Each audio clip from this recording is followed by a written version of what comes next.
Yep. Great. Let me pull up Facebook and make sure we're live on there. Oh, yeah. Right. See me flip Bowman here. Comments. Very good. All right. Well, welcome everybody. Happy Sunday. It is October. Let's dive right in. We are here with Shelley Rael. She's going to be our October M5 Mastermind Series speaker. If you've been living under a rock, we've been going live here in our Facebook group every single month with a different speaker on a different topic since January. And we're approaching the end of the year. We got 2 more speakers coming up here at the end of the year. But if you have missed any of the previous series, you can access them on YouTube. If you can't find them, let me know. They're also here in the Facebook group, and I can get you access to those. We've covered topics from hormones to gut health to spinal alignment. Yeah, the list goes on and on and on. But today we're going to be talking all about meal planning, master meal planning. So let me quit rambling on, and we're going to go ahead and introduce Shelley. Shelley is a dietitian in private practice who specifically works with people one-on-one. She's the founder of Real World Nutrition, where she promotes healthy living, healthy eating in the real world. She's a podcaster, author, speaker, and a consultant, and she helps people achieve improved health, wellness, and energy without dieting, and dispelling a lot of those nutrition myths and misinformation. We were just talking about that before we went live, about some of the myths out there, and I know she's going to dive into some of that today. But with her guidance, people can enjoy eating without guilt and experience better health. So we are super excited that you are here, Shelley. I am going to shut my mouth, let you take it away. And yeah, go ahead and take it away. Yeah. Well, I want to say a couple things from the outset here. I've been doing this dietitian thing. Somebody asked me this last night. Are you still doing that dietitian thing? I'm like, yeah, that's my profession. So I've been doing this, since 1999. So I've been saying over 20 years. And I will say this, Kelsey, and to everybody listening, information and advice and counseling that I provided in the early 2000s may not always be the same thing I would be saying today. There's lots of things I said and recommended back then, or even 5-10 years ago, that based on evolving science and information and updates may not be accurate. So as I tell people all the time, I use this analogy all the time.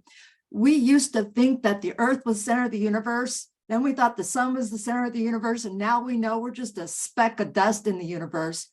What changed? Our perspective, our understanding of where we are in the earth or in the universe.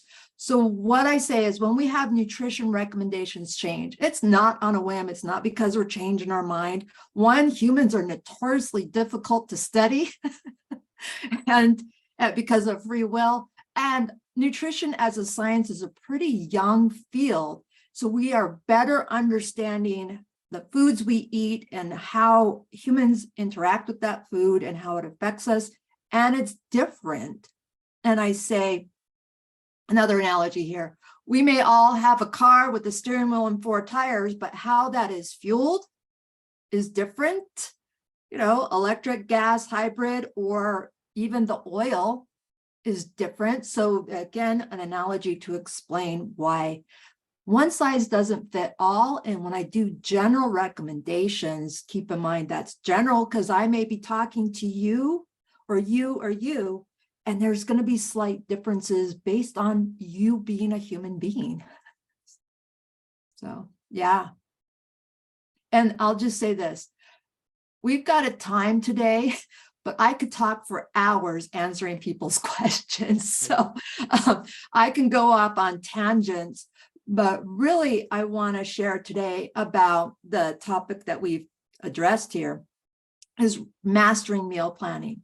And this was kind of kismet in the sense of I just launched a real world meal planning course this past week. It's an online course that I offer on my website because this became a question that came up so much. So I do want to address a little bit about meal planning, how that's beneficial to us, and how it can save us time, it can save us money, but also address our health in this aspect. Now, if there's any time there's questions, certainly just interrupt me and let me know. But one of the first things I want to mention is when I say meal planning, people have this idea in their head of what that means. If you want to meal prep, go ahead. Meal planning does not always mean meal prep. So meal planning is having a roadmap of what you're going to be eating in the next week and what those recipes may include or what foods you need.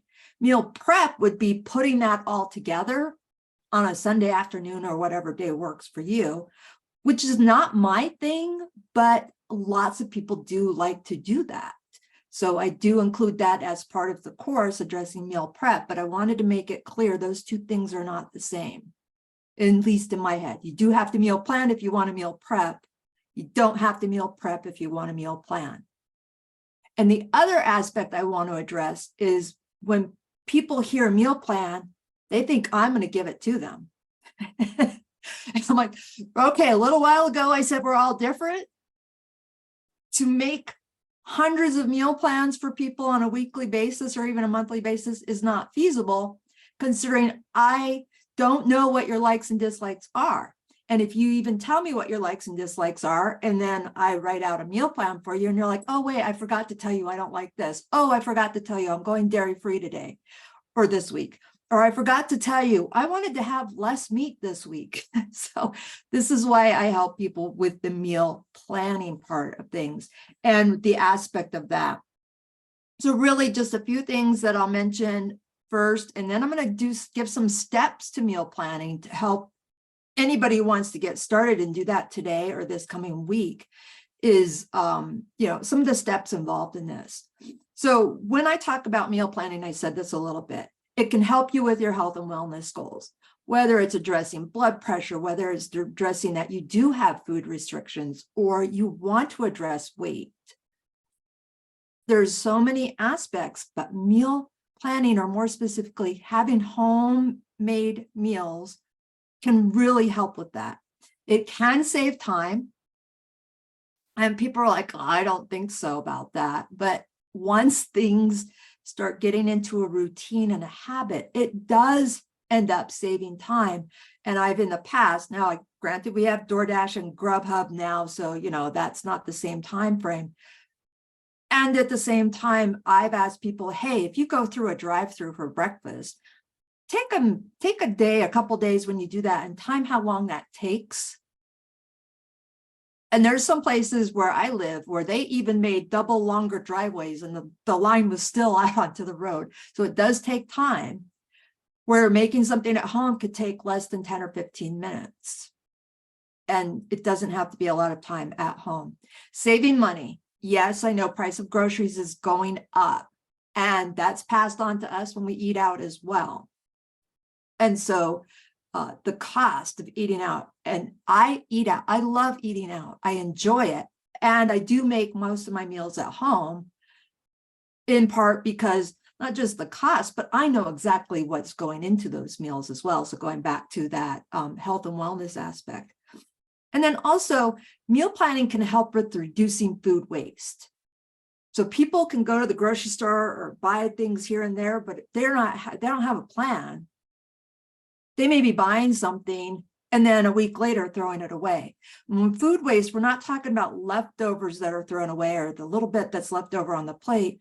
I'm talking about food we buy that we never eat, never prepare, and end up having to throw away. And it's funny, I was with a group this summer, and it became the joke that, oh, I'm one of those people that buys the spring mix only to throw it away a week later. There's this intention of using it, no plan of using it, and it gets, that stuff, I don't know why they keep making that, because a lot of people do that. So There's a couple of meal planning pitfalls that I'll mention. Is one, people don't do it. They're like, oh, I'm gonna make food at home this week, but they don't have a plan to do that. That's like saying, I'm gonna drive to Miami, but you have no idea how you're gonna do that. So, you got to have a roadmap for that. Being overly restrictive. So a meal plan is flexible. So I can say, I'm going to make this Monday, this Tuesday, this Wednesday, and then something comes up on Wednesday and we want to go out with somebody, or we have a late lunch or something. And it doesn't mean we can't just shift things to another day. So we want to be adapting. The other one is being overly optimistic. So hold on, I got a puppy I got to help here. Okay. Then I've got a little dachshund mix and he can't get up on the couch by himself or wrap himself. He just had a bath. Sorry, everyone. There we go. Okay. So being overly optimistic, going, okay, I'm going to cook at home 7 days this week. I'm going to cook at home 5 days this week. When you don't do that already, I'd say add 1 or 2 more days. And then not having a plan at the store, or just giving up, going, I'm going to give up. So what are I'm going to go through some steps, and I will go through them relatively quickly, of how to get started if you're not already doing this. And the first thing I tell people is, one, consider your schedule. So what day do you want to do your planning? What day do you want to do your grocery shopping? What days are you going to plan your meals for the week ahead? So I say, look at your schedule. I tend to like Sundays, but that's not necessarily everybody's planning day or shopping day. And I don't go into the store. I've done curbside pickup since 2018. So I realized I was at Target the other day. I was taking pictures of so many absurd things that I saw in the grocery section. I was like, this is why I can't go to the store. I don't do shopping. I just take pictures of silliness there. So, but consider your schedule. Do you have after school obligations for your kiddos? Or do you have a fitness class you're doing at 6 o'clock in the evening? What are those? What does your week ahead look like? So what are days you want something quick or maybe leftovers, or what are days you can spend a little bit more time cooking? And when I say a little bit more time, consider hands-on time. There's times where I make something and then it's there for 30 minutes. I don't have to be doing anything, just wait. So that's helpful. The other next step, I say, consider your kitchen tools. I am not somebody who says you need to buy the latest and greatest kitchen appliance. I have a slow cooker, I have a food processor, I have an oven microwave. I haven't gotten on board with the other ones that have been trending the last 5 years. I wrote a cookbook in 2019. I borrowed an Instant Pot from a friend to write that chapter. I'm like, this is cool. This is great. I don't need another tool.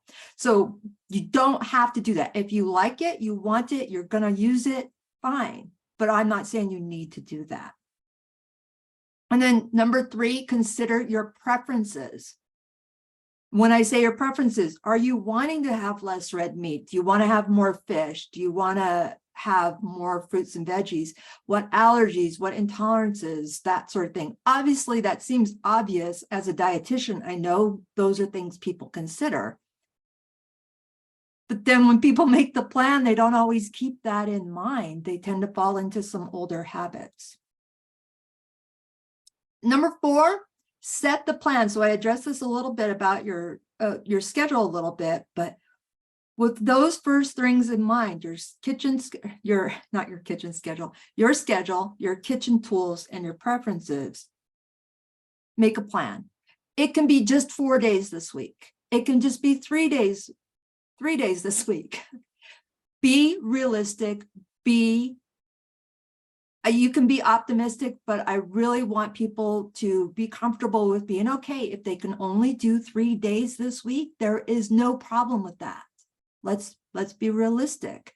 Let's not overwhelm you. What works for you? If you want to do 6, 7 days, fabulous. But don't feel you have to do that. Number 5, this is where the food, saving time and reducing food waste. Look at what you have first before you even start looking for recipes. Look in your fridge, your freezer, your pantry. What are things in there? And ideally build around what you already have, rather than saying, I'm making a plan and I'm going to do all this without even considering some of those things in there. And just something about food waste, go off on a tangent here. Those dates on your food, use by, sell by, best by, are guidelines for unopened food. If you have not opened it and you find a can of beans that said, oh, I should have used this by January of 2023, there is nothing wrong with it. That is a manufacturer's recommendation. The only thing that has a true expiration date is infant formula.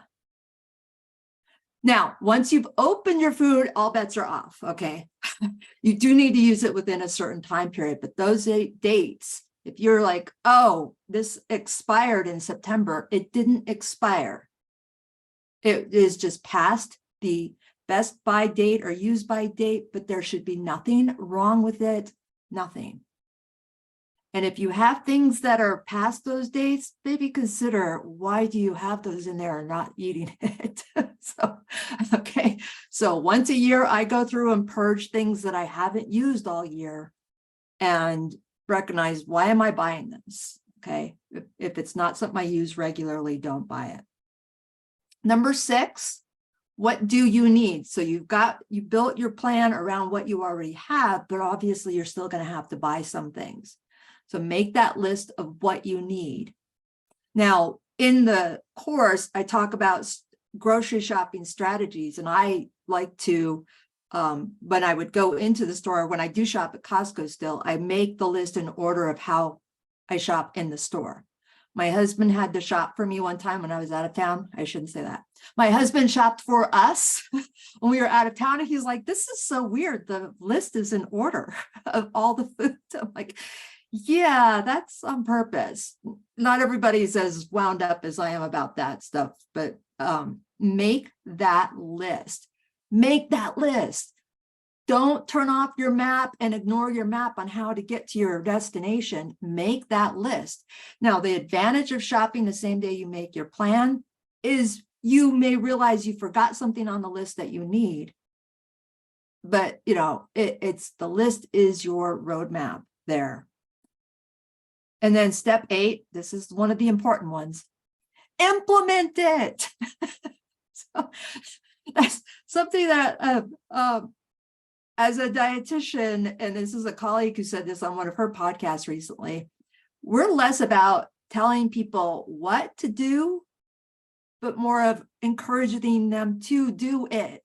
So a lot of people know, granted, not everything is known, but a lot of people are like, I have the plan and this and this and this, and then I just didn't feel like it. So again, make it realistic for the week ahead. But that implementation is, you know, granted, there are days where you're not going to feel like it. And there's times if you've got a plan, and especially if you've got something super simple, then it's going to be easier to implement.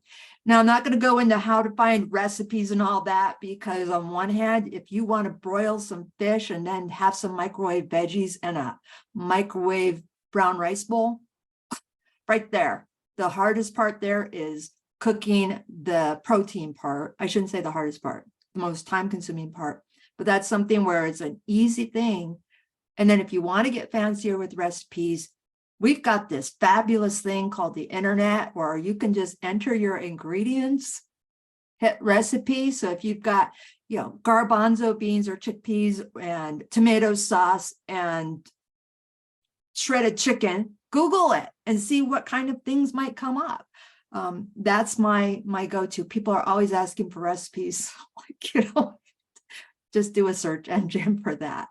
So I'm going to stop right now, but I'll say this. The real world meal planning course over on my website that's open for enrollment goes into a lot more details of that aspect that I just covered in 15 minutes. But I will stop and entertain questions regarding meal planning or anything else somebody wants to ask about. I'm wide open and used to general Q&A about nutrition.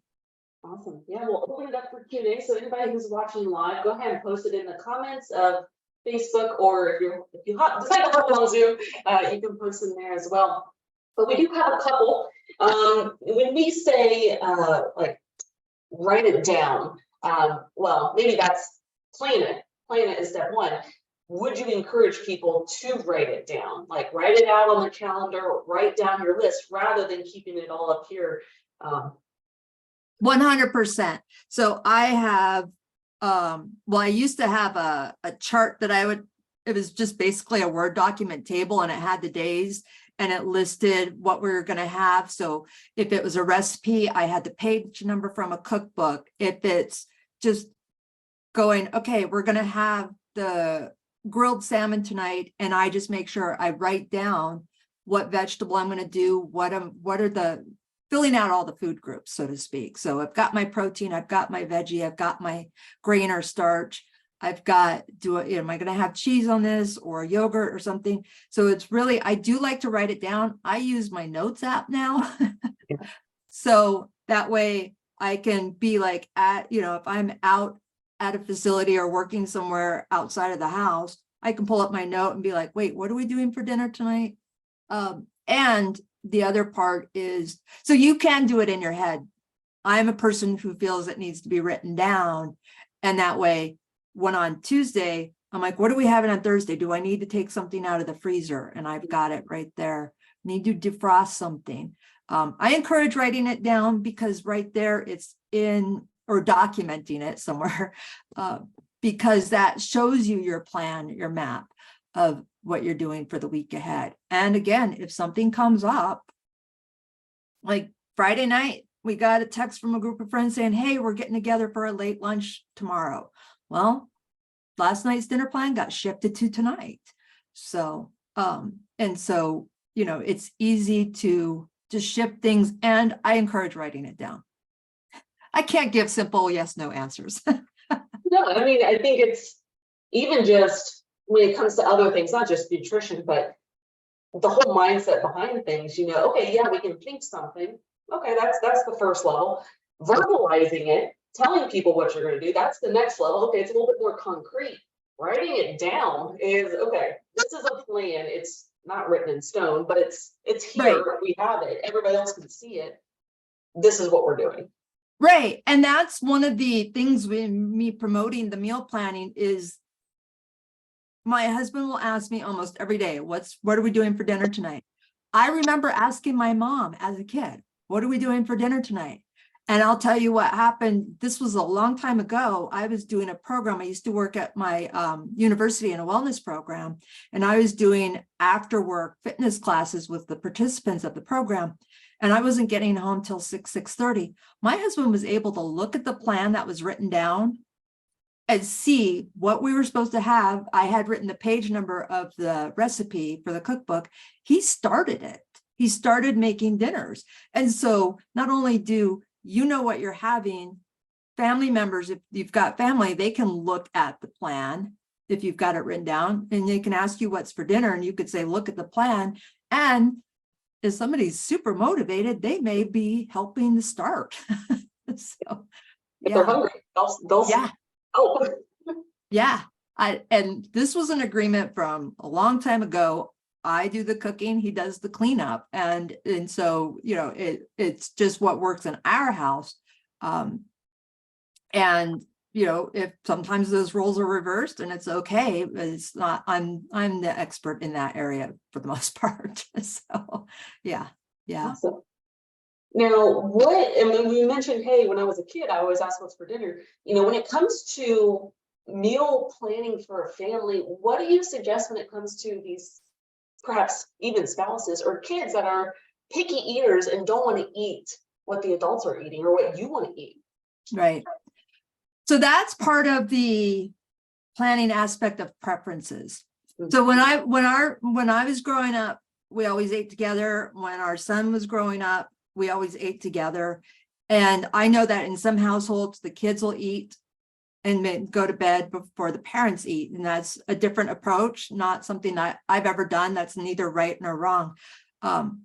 But I encourage people, October is National Eat Better, Eat Together month. So it's encouraging family meals. So I have the philosophy that the children, regardless of age, should eat the same as the parents. Now, if there's dietary restrictions, of course, there's slight differences there. And preferences is the part here. Is it preferences or is it a true dietary restriction related to a health issue? But I have friends who have written books about feeding children.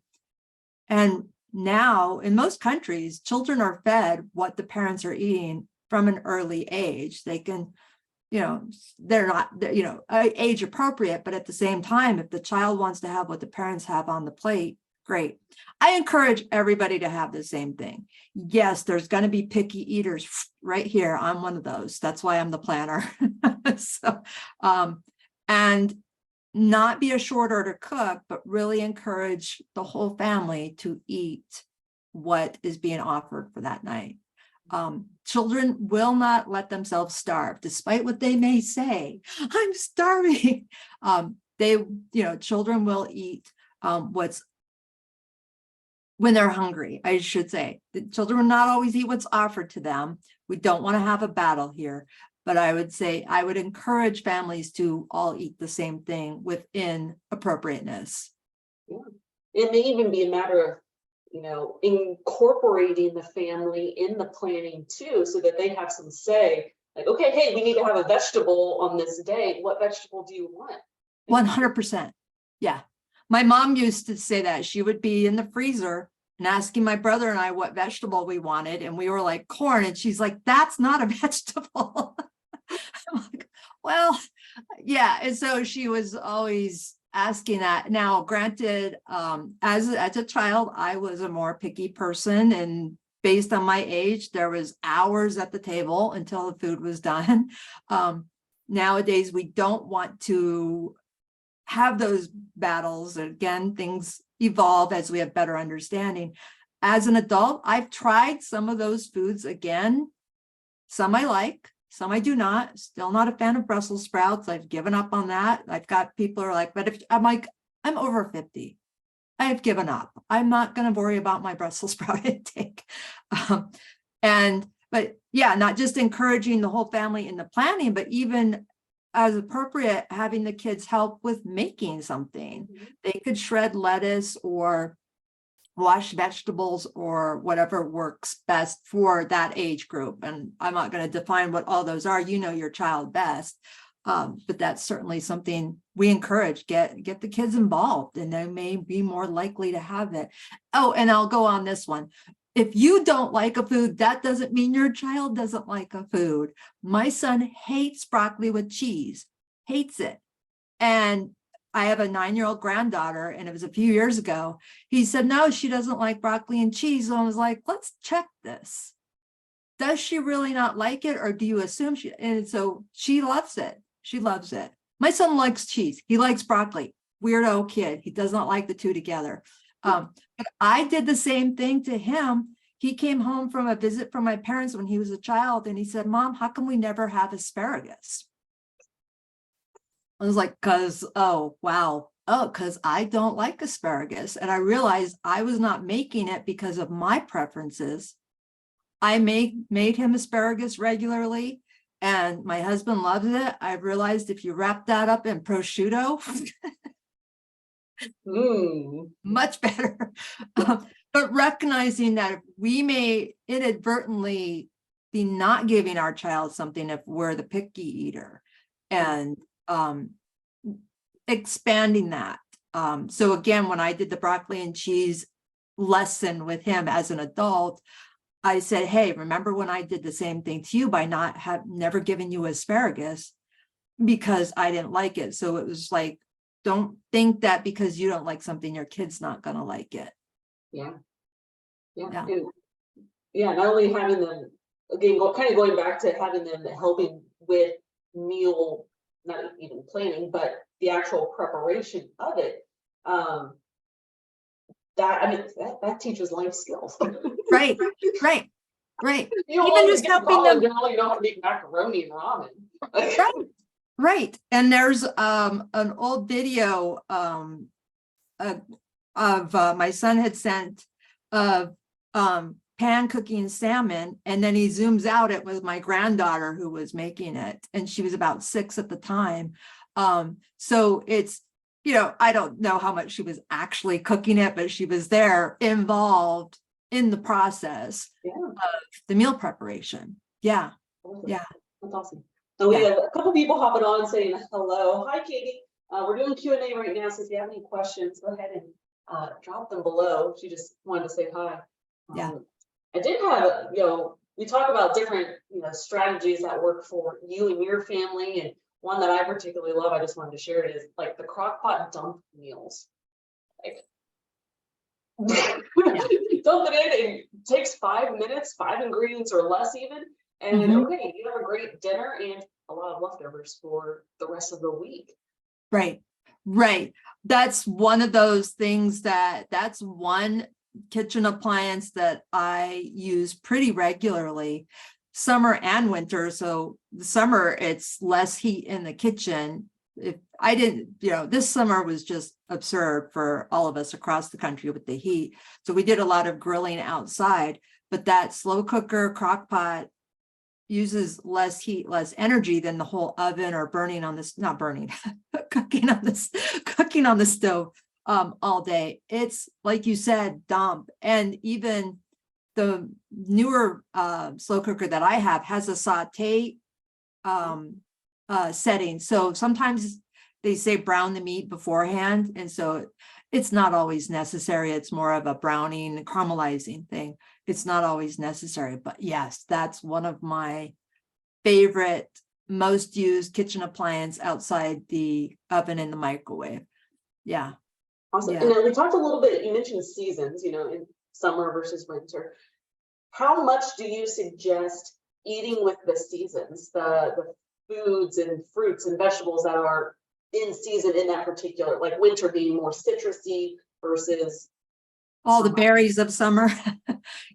Yeah. For fresh fruits and veggies, I say recognize what tends to be in season. So as you're making a recipe or planning your meal ahead, if something is calling for fresh zucchini fresh zucchini in the spring as opposed to fall, it may be more expensive. But my big tip for people, yes, buy in season as much as you can, and frozen fruits and vegetables are yeah. Like you think the way I talk about frozen foods, you think I'd have a giant freezer, which when our garage freezer broke, I didn't replace it. But frozen fruit, frozen veggies is something where I just stock a bunch. And as I'm making a meal, I'm like, oh, I forgot to plan for a veggie, but I've got frozen veggies, and 5 to 7 minutes in the microwave. It's fine. And the way the packages are now, you just take it from the freezer and straight into the microwave in the microwavable bags. And when I was coming home late from something one day, and so I was telling my husband, well, we were going to have shrimp. I walked him through how to make the rice. I do have a rice cooker too. And said, just grab a veggie from the freezer. Whatever one, I don't know what veggies we have, just grab one and make it. And so when I got home, dinner was ready. And again, a super simple meal. Originally, it was going to be more complex, and I just let that go. We still had the shrimp, and that was that. Buy in season as much as you can, because you may just you want fresh cranberries right now, you got to wait another month or so. I mean, most people aren't using that.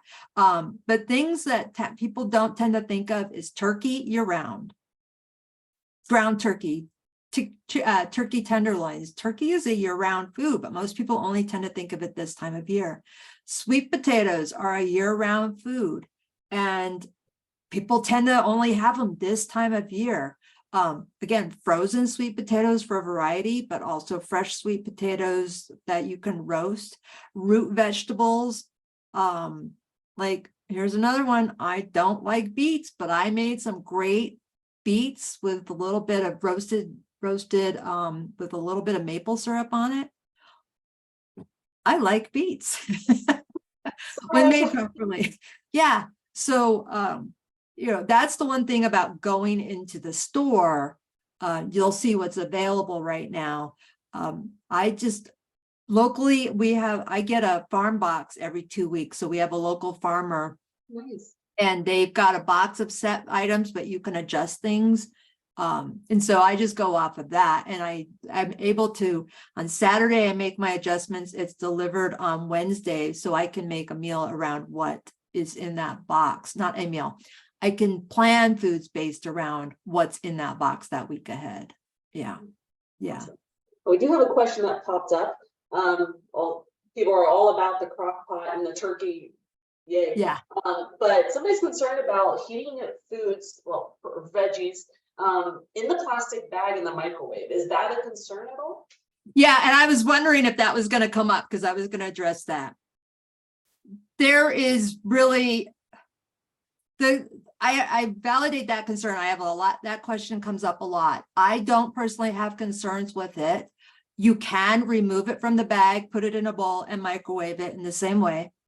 Or even heat it up on the stove if you wanted not to microwave it. Right. There is no issue with having foods microwaved. And here's the thing is, as of right now, we don't know of any concerns related to the plastics. I'm just saying, hey, if in a year from now, they're like, oh, it turns out this wasn't the best for us. I don't mean to laugh at that, but here's the thing. I would rather us have the vegetables. Most of the time I hear people are like, I don't eat vegetables because of this. I don't eat vegetables because it's on this list of foods we shouldn't eat. I don't eat these vegetables because I have the concern of the cans. I don't eat the vegetables because of the concern from the microwaves. And I understand that. That's not my primary concern, but I know that is a concern for some individuals. Not eating the vegetables is a bigger risk to your health than that. And I've been doing the microwave bag veggies for, more than 10 years now. I've never seen anything related to that being a concern. So it doesn't matter how you get them, eat your veggies. Yes. Go for convenience and just throw it in the microwave, or you want to take that extra step, heat it up on the stove, Right. And it's really, I'm not trivializing this. I say this, if this is a concern for you, then go ahead and don't do it, but still find a way to get your veggies in. Please. So, and again, if you want to remove it from the bag and put it in a microwave safe bowl and do that, you don't need to add water or anything. Just do that if that's a concern. But as of now, that's not a concern that I have in eating it myself and providing it to my family. Now, still on the topic of like fruits and veggies, is there a big difference when it comes to organic versus not organic? Nutritionally, there is no difference. It is only related to how it is grown and the methods being grown. Nutritionally, it's the same. And whether you get organic or what is called conventionally grown, wash them, all of them. Okay. And the thing is there's in the past, here's something where I have changed in the last 10 years. I used to talk about that list of the ones to always buy organic. I do not anymore, because this is an analogy I'm going to use. Just bear with me here. It's like swimming in an Olympic sized pool and one person peed in the pool. Okay. So the thing is yes, there are pesticide residues on higher pesticide residue amounts on some of our fruits and veggies. But the amount is like that one person peeing in the pool. It is a very small amount. And I understand, you don't want to think about this part. But let's face it, most of us have been in a pool and you don't know what other people have done. The pesticide residue on conventionally grown foods is still very, very, very, very low. For example, there's a website called Safe Fruits and Veggies. I think it's .com. It might be .org. Safe Fruits and Veggies, where, like, for example, the amount of pesticide residue on a strawberry I'd have to eat 453 servings of strawberries to even come close to the minimum allowable pesticide residue. So basically, it's not a concern for our overall health when it comes to pesticide residue. However, if you are concerned about it, go ahead and buy organic if you can afford it. I do not go out of my way to buy anything that is organically grown. I do buy things that are organically grown because I'm a Costco shopper, and most of the time it's just what you've got. But there is no food that I will go out of my way to buy organic. So that's not a major concern. And the list of that's very popular once a year has really discouraged people from eating certain fruits and veggies because they're concerned about that, when again, not having it is a bigger health issue than any pesticide residue could be. And the big picture, while the pesticide residue on our food is not much, it's really the people who are spraying it and using the pesticides at the field that have the biggest health risk.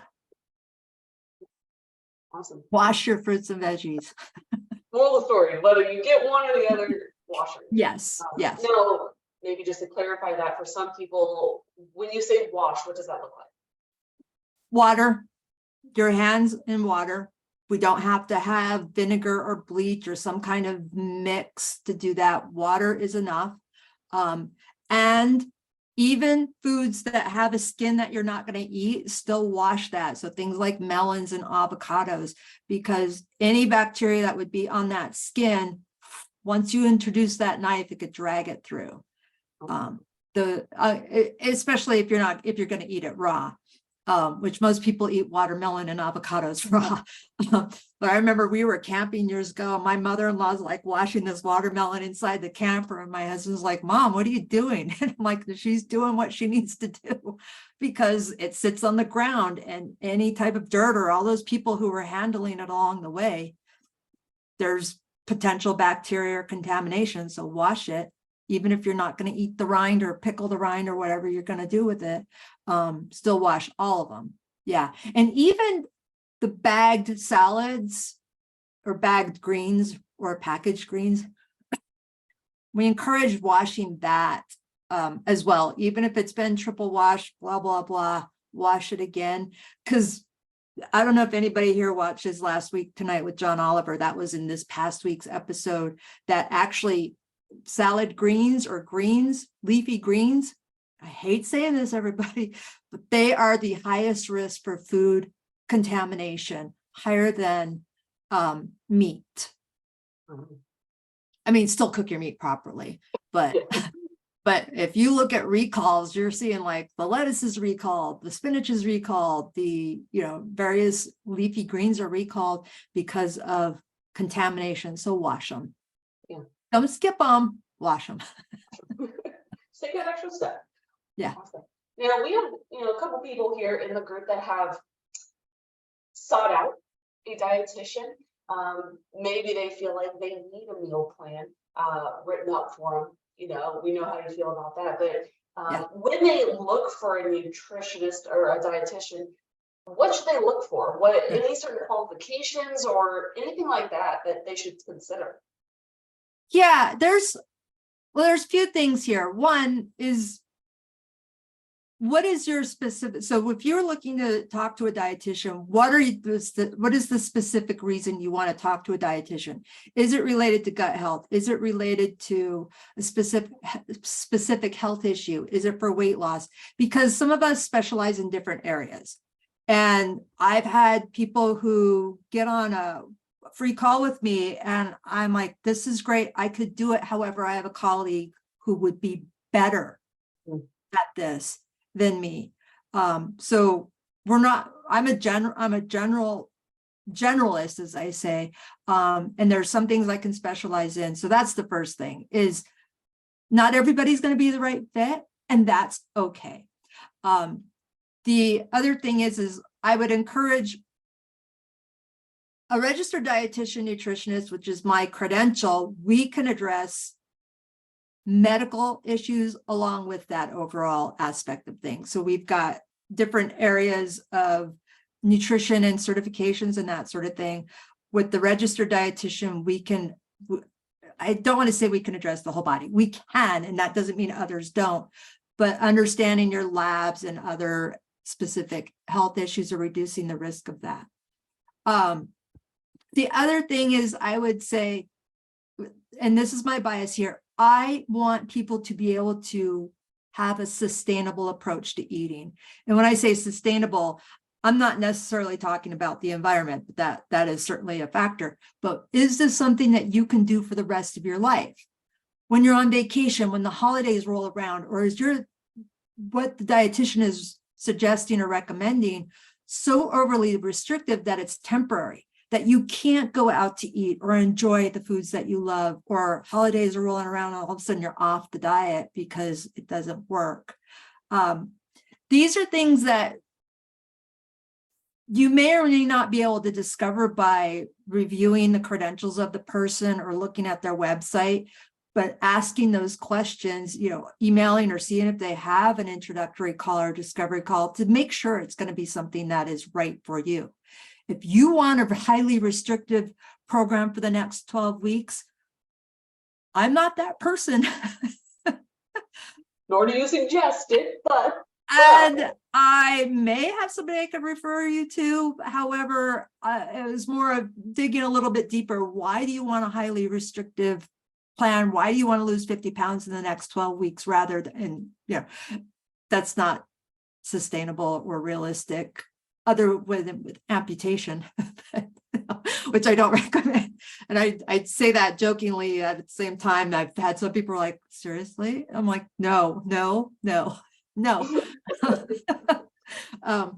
And really going on vacation or being around the holidays or having a friend who comes from out of town or family comes from out of town and they want to go out to eat, your eating plan, your diet is just a pattern of eating, but the way your approach to eating should allow you, and I don't even like that word, but you should be able to do this. And if somebody has recommended something that you are not comfortable with, it is okay to say, hey, I'm not comfortable with this. I'm going to find another person that may be a better fit. I have never been offended by that. I've never recommended something so highly restrictive. And in fact, when I make recommendations, and I'll address the eating plan aspect in a second, a lot of times, and my population is mostly women, it's just how we are. We seek out assistance and help, are shocked at how many calories they can have, because it's a lot higher than what a lot of people have been accustomed to having. So when I say, hey, you get 1,800 calories, no, you can enjoy your food and still have 1,800 calories and still meet your goal. Keep in mind, I'm just making that number up, but that's not outside of the realm of possibility for people's goals. That's how things work. Number one, if anybody recommends you follow a diet that's below 1,300 calories, and even that's a little low, it is not sustainable. Human women, sorry, adult women in general need about 1,300 to 1,400 calories just to get all the nutrients we need for basic human function. So if something is far below that, that really needs to be in a supervised medical situation. So for people who may be preparing for bariatric surgery, they do have very low calories, and that's a very specific approach. Now, going to the aspect of asking for a meal plan, something that I do provide people as part of my services is a customized nutrition blueprint. So it's not the food saying you eat this for breakfast, you eat this for lunch, you eat this for dinner. It's more of you choose these food groups for breakfast. So make sure you have a protein and a grain and a fruit, for example. And you choose these food groups for your meals, you choose these food groups for your snack, and what you prefer fills in the blanks. So if I say have a grain and a protein and a fruit, that could be an English muffin with an egg and a slice of tomato. Or it could be oats with dried fruit and peanut butter. So whatever, so that's the blueprint is what I do, a customized nutrition blueprint for individuals rather than the specific meal plan. And the blueprint is customized based on individual needs. So not everybody's going to want breakfast, and that's okay. I'm not militant about that. So it's your life. So yeah, like I said, no easy answers here, no fast answers here. Right. But yeah, I mean, like you said with the meal plan, it has to be sustainable. And it sounds like that's kind of more so what the blueprint is. Nobody wants to look at a piece of paper that tells them how to eat Right. for the rest of their life. That Right. maybe for a short period of time. At one time, I did a bikini competition. Don't recommend it. That's a whole different, yeah. Step by step. And that got me to where I wanted to go, and Right. for a very specific reason, but that wasn't by any means sustainable. I didn't want to do that. Right. Oh, and the blueprint is set up so where looking at the food groups, like you want to go out to eat, you don't have to pull out your blueprint while you're eating. But if you have an idea of like, okay, I want to make sure I get 2 vegetables and protein, that you can order a salad and the side of steamed veggies rather than the fries. I love fries, but it's more of, what is it you want? You don't have to follow it, but it's like you can go out to a restaurant and be like, I want to have these food groups as part of my meal. And I always ensure with the blueprint that people can still enjoy what they love. So if you want a brownie on a Tuesday, you can have a brownie on a Tuesday. You don't have to wait to this cheat day to have it. So, because I don't believe in cheat days, meaning if you want to have something today, you don't have to wait till next Saturday to have it. It should be, it should be allowed. And I say, hey, let's go to one of the first stories in the Bible. Human nature is if you're told you can't have something, guess what? So, you don't stop thinking about it till you get it. You can have all of this in this garden, except for that one thing, and they got that one thing. So it's just, as soon as we're told we can't do something, boy, humans are just like, want to bet. Yeah. Well, we have just a few minutes, and we'll, that's a reminder for people watching. If you have any last minute questions, go ahead and post those now. But if people want to find you, Shelley, what is the best way to locate you? Yeah.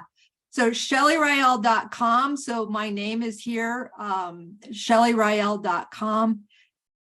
realworldnutrition.co is also a way you can find me. And if you don't spell my name correctly, don't worry.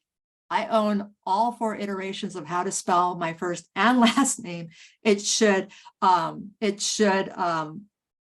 up either way. If you search for Real World Nutrition or Shelley Rael, and the reason I say my website, hey, I'm on all the social handles. I keep swearing I'm going to jump off the Twitter X thing but that's not the best place to see what I have to say.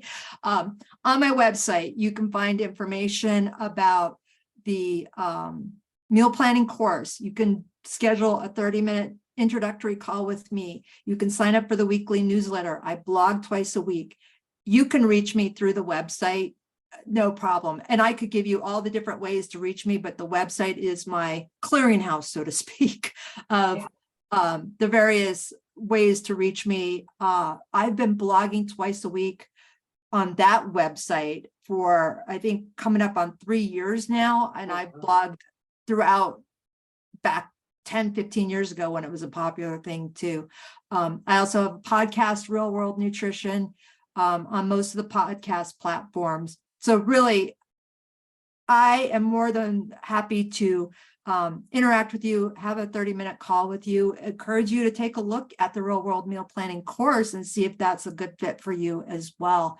But that's really just head over there and you'll find probably way more information than you want, but, and how to work with me one-on-one if that's something you're interested in.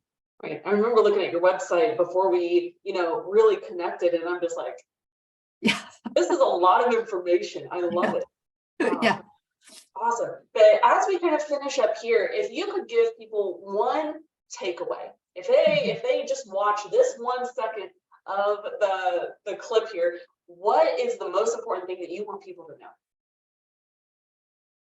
Not to fear food and really let a lot of the noise go and eat your fruits and veggies. And I know I say that a lot, but the thing is people remember the information about eggs, which is no longer accurate, but don't remember that they should have more fruits and veggies. They hear about things about various fats and oils, but don't remember the fruits and veggies. Really, if something is discouraging you from eating them, it's probably not the right thing. And really, I understand it's hard. It's hard to filter out what is accurate and what is not accurate. And never, ever, ever, ever have I told somebody you're eating way too many fruits and vegetables. It Ever. won't make you fat. Fruits won't make you No. fat. Veggies No. won't make you fat. And when people say carrots are full of sugar, I really try hard not to roll my eyes. I'm like, you have to eat 1 pound of carrots to equal 1 package of M&Ms in the sugar content.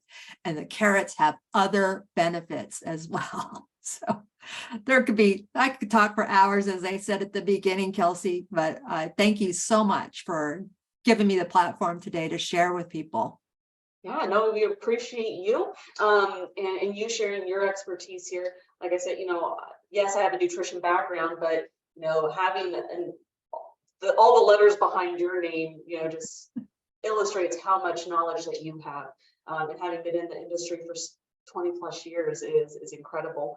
And the fact that you're flexible and changing as, I don't say the fads change, but as the science changes, Right. And adapting to that I think it speaks volumes, because some people get set in their ways, and it is what it is, and that's, as we know, not always the case. Right. It's okay if things are different today than they were 5 years ago. That's how it works. Yeah. Awesome. Yeah. Well, if anybody has any other questions, don't hesitate to reach out to Shelley, especially on her website, but any other social media platforms. If you cannot find her information, reach out to me and I will connect you. But thank you all for watching, and we will see you on the next Mastermind series. And then I gotta figure out how to end this, right? Stop recording.